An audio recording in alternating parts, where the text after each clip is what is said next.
Quando cada um de nós transformar-se em livro atuante e vivo de lições para quantos nos observam um exemplo, as fronteiras da interpretação religiosa cederão lugar à nova era de fraternidade e paz que estamos esperando. Iniciemos com a nossa prece. Jesus, Mestre amado, mais uma vez, Senhor, agradecemos a oportunidade de trabalho, a oportunidade de estar trazendo a doutrina espírita através deste vídeo.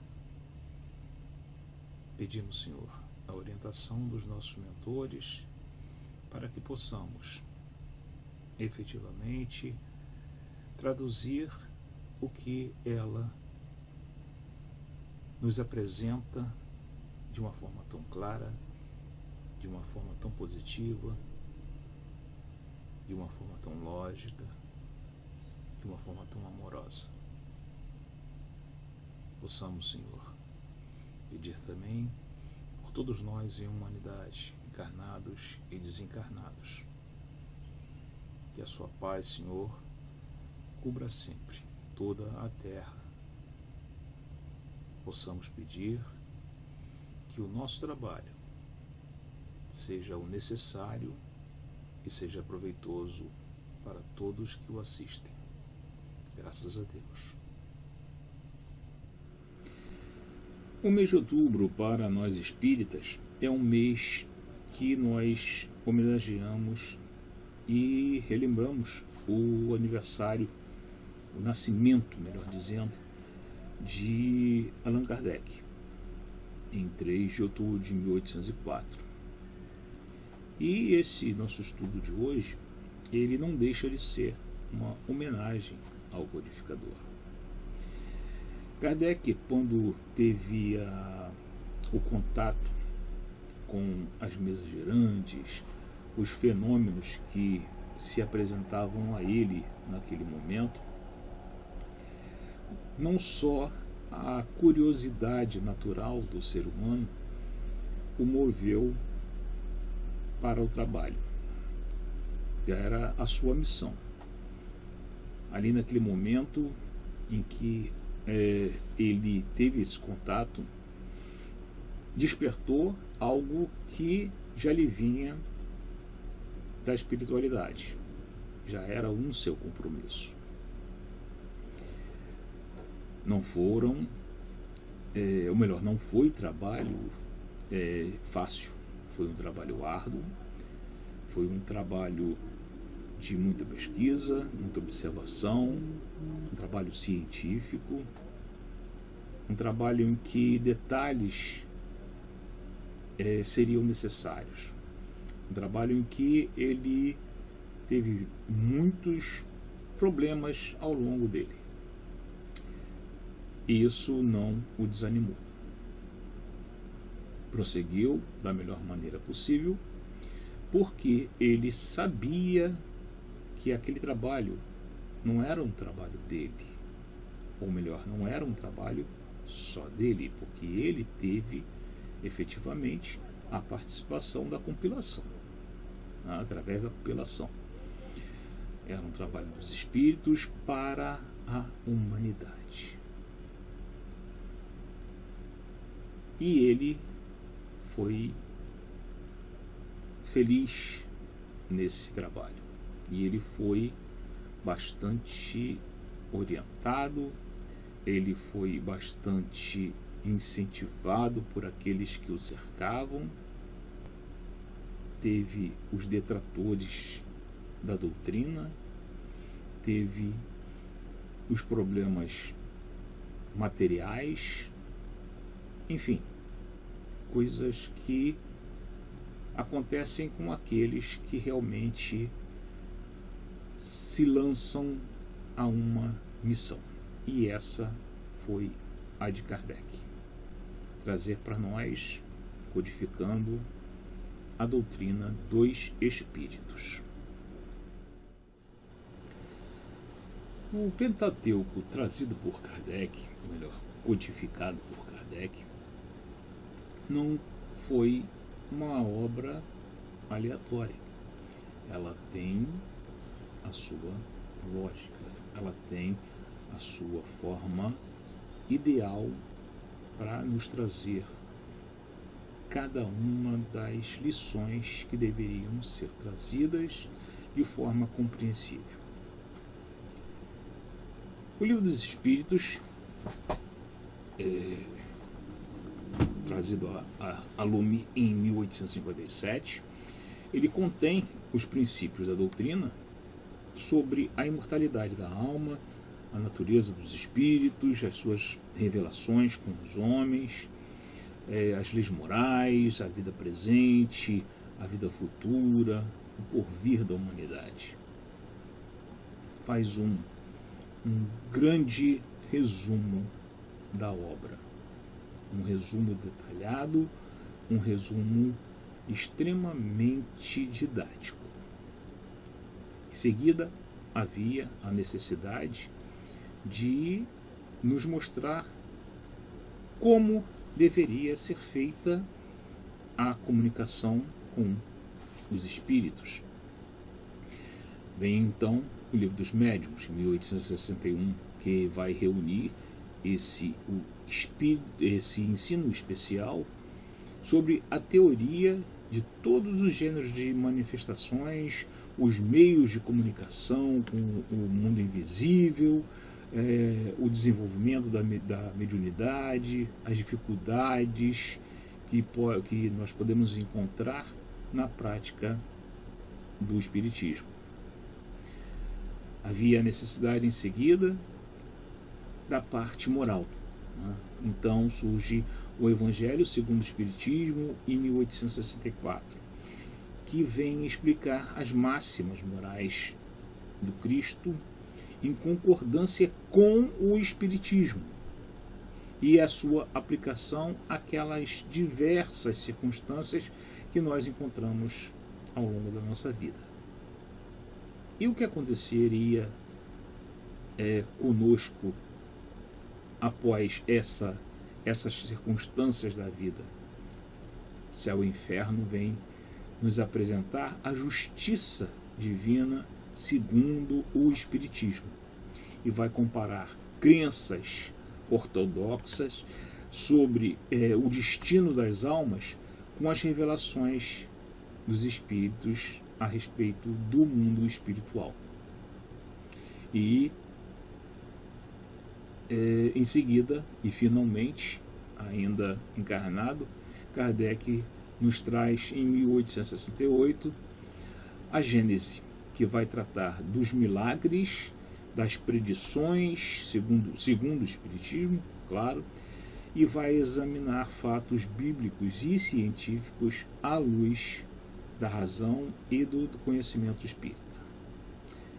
Após o seu desencarne, são reunidos em obras póstumas os escritos inéditos que Kardec deixou sobre diversos temas, como a existência de Deus, a natureza do Cristo, a prece, a caridade, a perfeição moral, entre outros assuntos. Além dessas obras, Kardec também publicou outras obras complementares, como o que é o Espiritismo, que nós devemos sempre recomendar àquelas pessoas que estão iniciando no Espiritismo, porque é uma coisa bem resumida, bem mais didática, bem mais fácil de ser lida e entendida para os que iniciam. Viagem Espírita, em 1862, instruções práticas sobre as manifestações espíritas, resumo da lei dos fenômenos espíritas, entre outras obras. No nosso estudo de hoje, nós vamos buscar o conteúdo no livro A Gênese, no seu primeiro capítulo, Caráter da Revelação Espírita. Ali, Kardec mostra a sua preocupação nessa obra derradeira, né?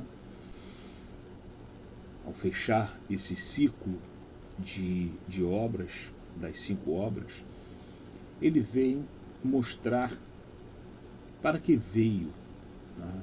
Ele vem mostrar como veio, e ele vem mostrar por que veio essa revelação efetivamente. Claro que ele mostra ao longo de toda a obra, mas nesse capítulo específico ele traz efetivamente a essência da nossa doutrina. E nós vamos tentar trazer essa nossa visão para os senhores e senhoras. Vamos iniciar com a definição, o significado da palavra caráter. Claro que nós fomos buscar no nosso dicionário e diversos sentidos temos para a palavra, diversos significados temos para a palavra. Então, caráter significa feitio moral, qualidade peculiar ou especificidade. Nós entendemos, para o nosso estudo, que o melhor termo a ser utilizado aqui será qualidade peculiar. Ok? Kardec inicia o capítulo com 12 perguntas. Ao longo desse capítulo, todas elas ele responde. Nós vamos nos ater particularmente às 2 primeiras. Pode-se considerar o Espiritismo como uma revelação? Nesse caso, qual o seu caráter? Essas as 2 primeiras perguntas dessas 12 que nós citamos. Revelar. O que significa revelar? Literalmente, ela significa sair de sob o véu. E, figuradamente, dar a conhecer uma coisa secreta ou desconhecida. Tudo que a ciência nos faz conhecer, o que é misterioso na natureza, é uma revelação. Se no tempo de Kardec, o século das luzes, já se poderia dizer que isso é incontestável, hoje a ciência está nos surpreendendo a cada dia. A cada dia ela nos traz algo que nós desconhecemos ou que é em secreto, também podemos dizer assim, né?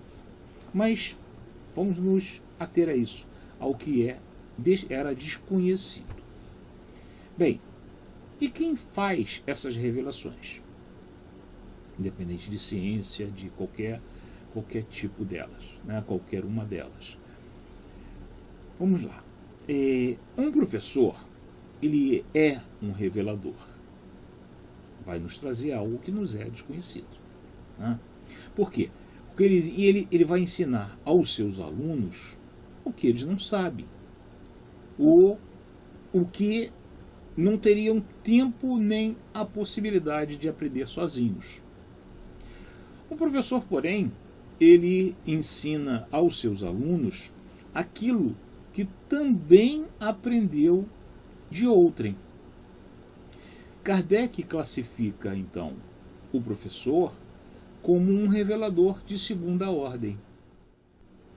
Revelador de segunda ordem porque ele busca e aprende e traz para outras pessoas.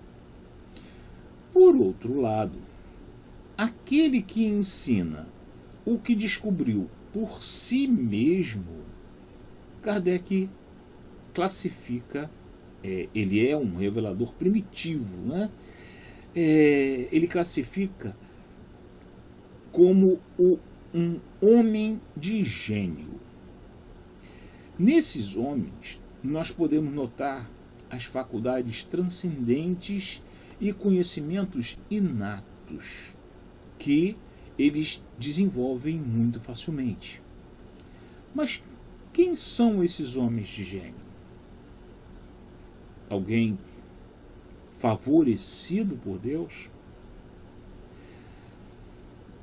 Se fosse assim, Deus seria parcial e não poderíamos avocar todos os seus atributos.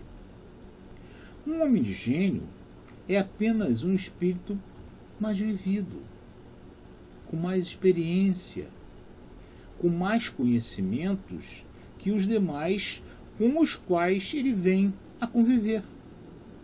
O seu saber, ele é fruto de um trabalho próprio ao longo das reencarnações e não é resultado de um privilégio dado por Deus.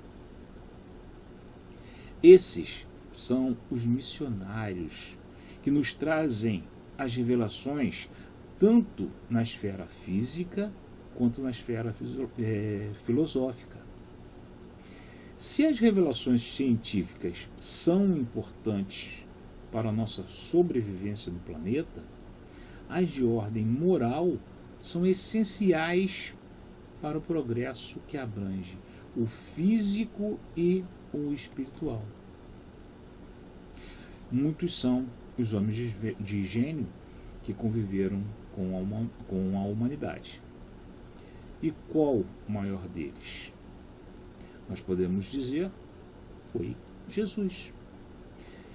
Além de ser um Cristo de Deus, ele é responsável, né, pela criação do planeta Terra. Ele habitou entre nós para revelar o Deus Pai, o Deus Bondade, o Deus Caridade, o Deus Justiça.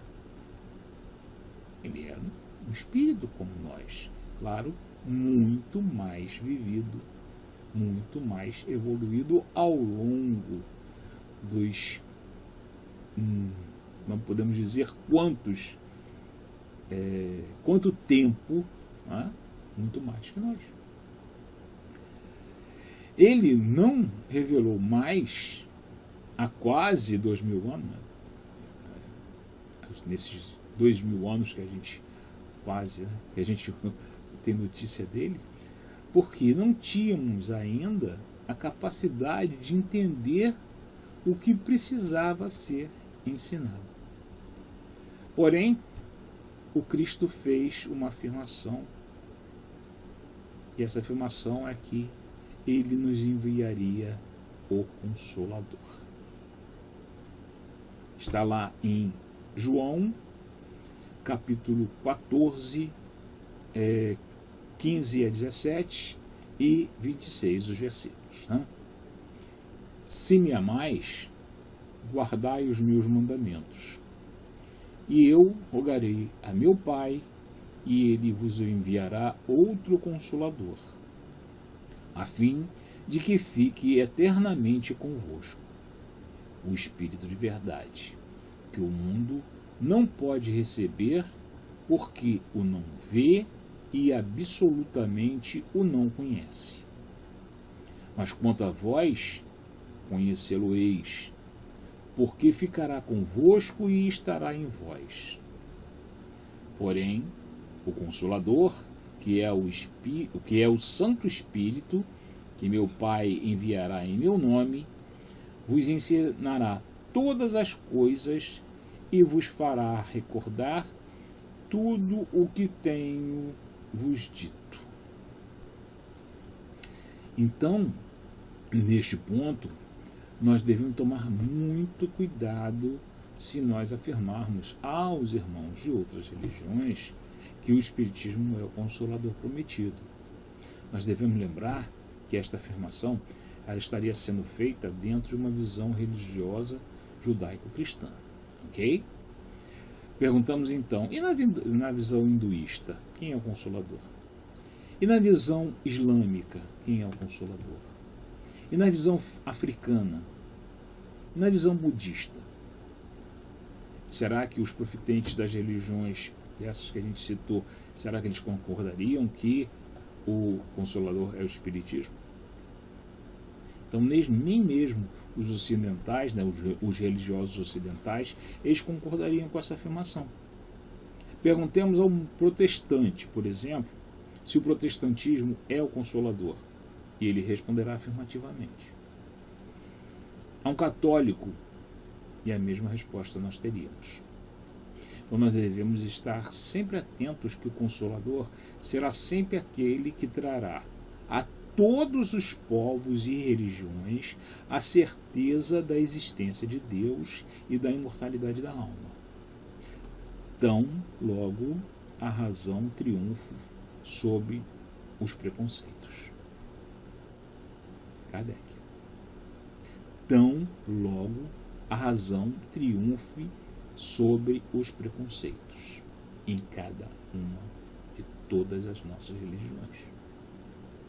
E, portanto, o Espiritismo não é ele que fará essa mudança, mas sim quando, o importante, quando a sua forma racional de analisar todos os aspectos da existência humana estiver presente em todo ser humano e, consequentemente, em toda religião. Porque aí estará o bem, considerando-se a seguinte definição: mal é tudo aquilo que é bom apenas para mim, e bem é tudo aquilo que é bom para todos. Então, para nós, o Espiritismo é o Consolador. Mas, evidentemente, para todas as religiões, a sua religião é o Consolador. Né? Então, não é o Espiritismo sendo a religião do futuro, mas a sua essência. E isso é o que Kardec se preocupou em explicar nesse capítulo de A Gênese. Ok? Então, depois dessa nossa elucubração, nós podemos afirmar que a doutrina espírita é uma revelação. Vamos considerar dois aspectos. Revelação, a revelação, né? Revelação é conhecer o que é secreto ou desconhecido. O Espiritismo faz isso como uma ciência até. Segundo, os aspectos filosóficos, científico e religioso da nossa doutrina. Podemos afirmar que o Espiritismo nos faz conhecer ou entender o que estava em segredo ou que nos era desconhecido? Nós entendemos que a resposta a essa pergunta ela é afirmativa. Por quê? Ao longo dos séculos, muitas coisas eram tomadas como sobrenaturais, miraculosas. E com o advento da doutrina, a maioria delas pode ser explicada. E como podemos confiar na verdade dessa revelação? Inicialmente, pelo método empregado por Kardec, pelo codificador, puramente científico, através da observação e comparação. Mas mesmo aplicando a observação e a comparação, Kardec poderia ter sido enganado por espíritos inferiores? Sim, poderia. Porém, além da lógica e da ciência, Kardec não se afastou da recomendação de João em sua primeira epístola.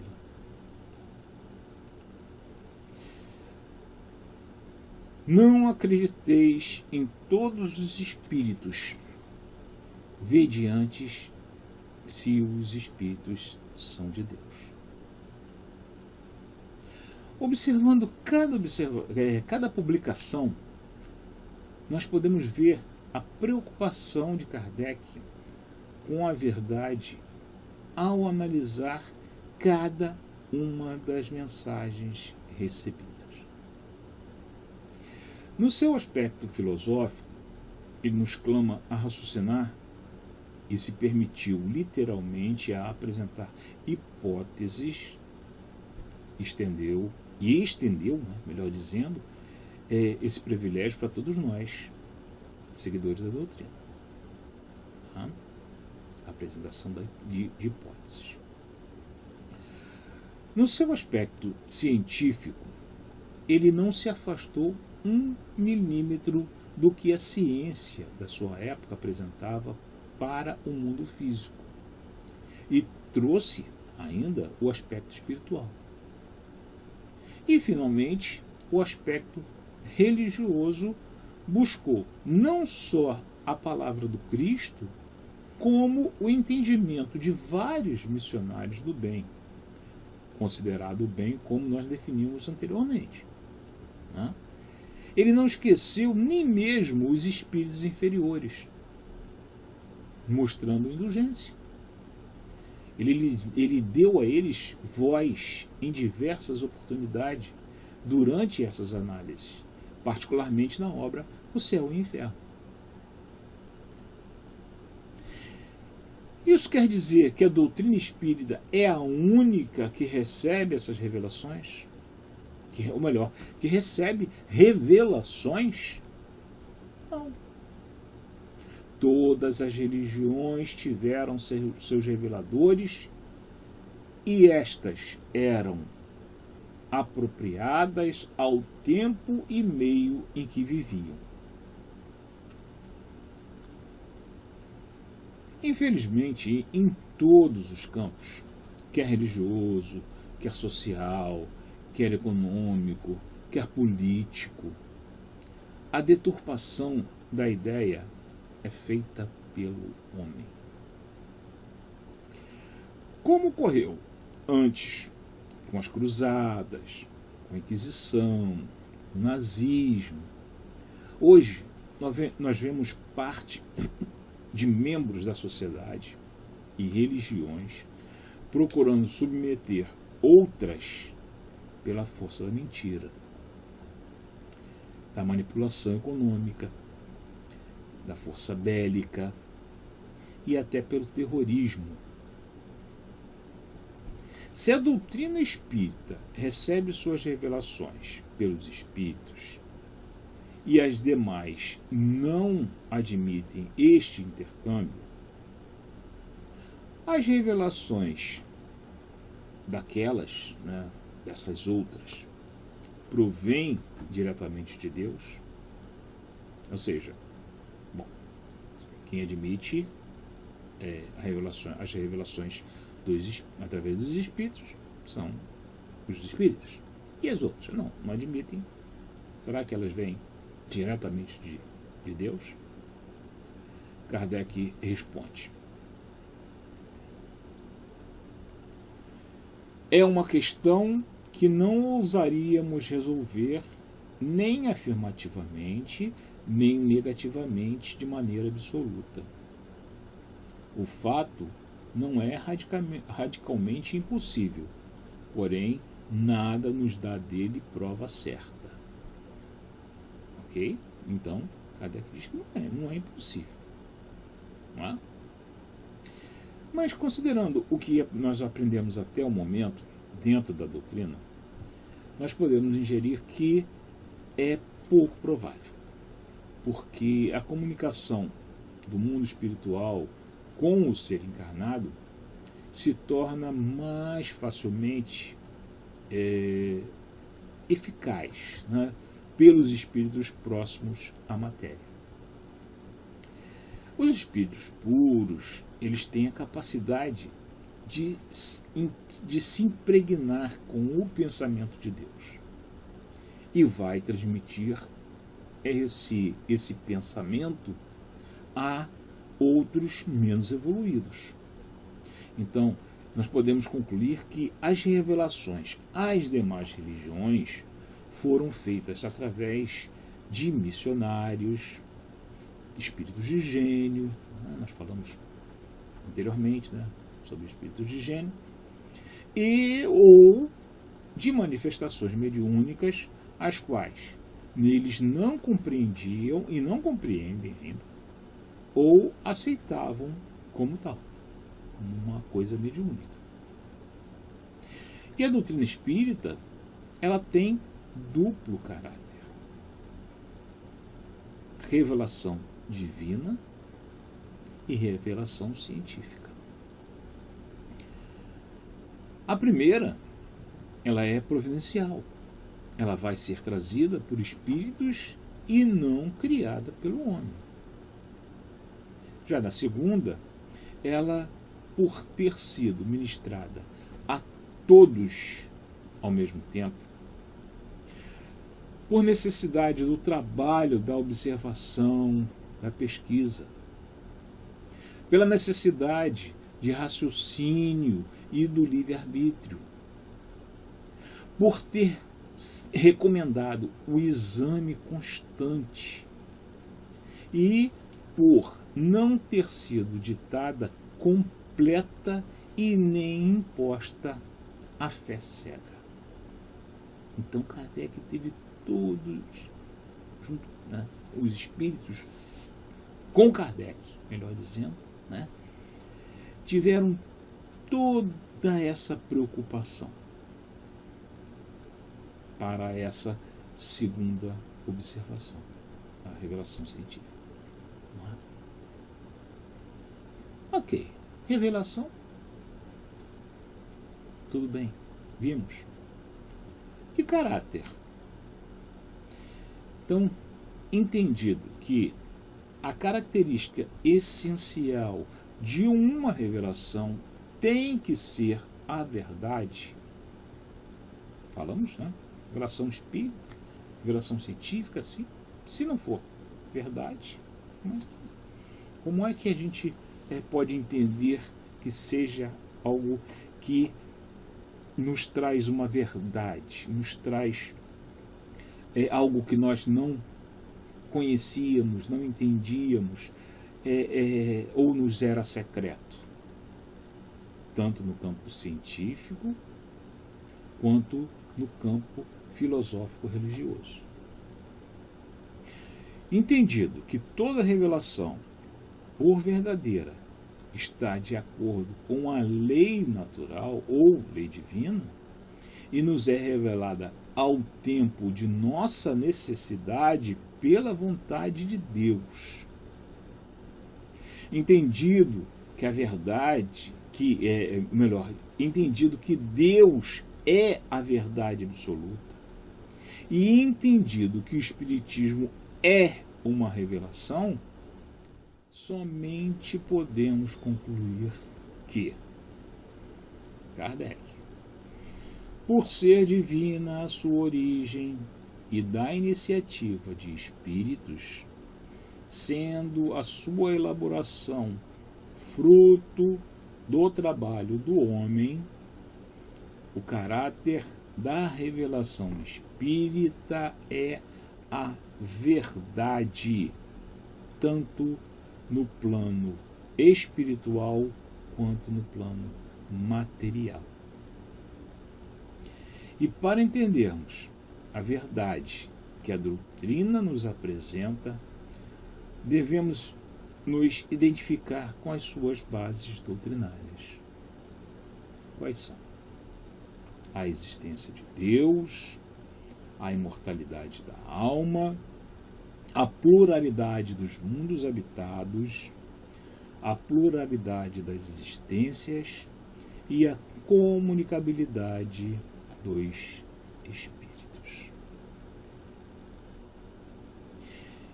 Então nós temos aí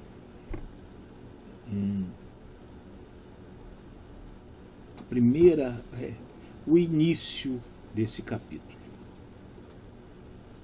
O início. Kardec ainda nos traz bastante informação nesse capítulo. Ele vai detalhar algumas outras coisas. Então, em conclusão, nós temos que entender que o caráter da revelação espírita é a verdade, puramente a verdade. E isto é apenas um pequeno trecho do capítulo. Esse capítulo contido na Gênese. Nós fomos até mais ou menos o item 15 de 62 que temos no capítulo. E é interessante que nós busquemos os demais. Continuemos a leitura dos demais, porque Kardec ainda nos traz muitas outras informações a respeito desse assunto tão interessante, né? Tão necessário para que compreendamos a doutrina. Não podemos esquecer o que o Espírito de Verdade nos trouxe. Espíritas, amai-vos, espíritas, instruí-vos. Que a paz de Jesus esteja com todos nós nessa terra.